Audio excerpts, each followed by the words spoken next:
Bonelab, the anticipated sequel of Boneworks from developer Stress Level Zero, is pushing ahead with its physics-driven gameplay by allowing players to import custom avatars which will gain dynamic stats that influence gameplay.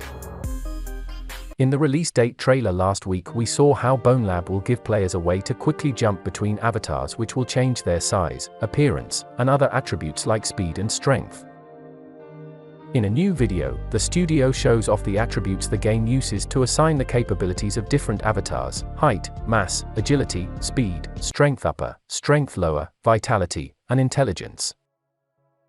The studio says the stats are based purely on the avatar's proportions. The studio says it also worked diligently to create a body remapping system, so that avatars that are vastly different in shape compared to the actual player's body continue to have a realistic range of motion without having the avatar clip through itself. But players won't just be restricted to the avatars the game provides. Stress Level Zero tells that players will be able to import custom avatars. The game will attach stats to those avatars just like the pre-installed ones. Custom avatars for Bonelab will be based on the studio's Marrow SDK, which will be available on launch day. The Marrow SDK will allow users to adapt third-party avatars to work with the game. We've been testing with a large variety of avatars from the Unity Asset Store and other popular tools and have been getting good results. We'll likely add a template that represents best practices for configuring avatars for Bonelab in a later version of the SDK, says Larch.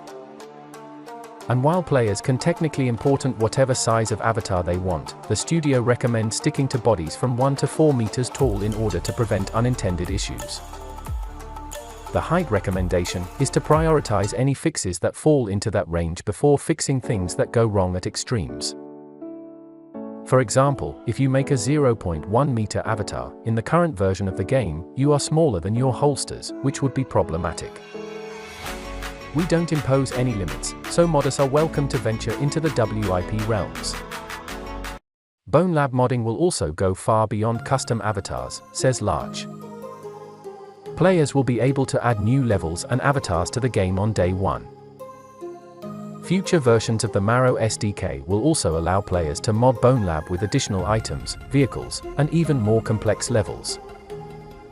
Modding will likely be easiest with the PC version of the game, but we expect it will be possible to mod Bonelabs on Quest via side loading. We've reached out to the studio for more info on that front. Someone, anyone, please!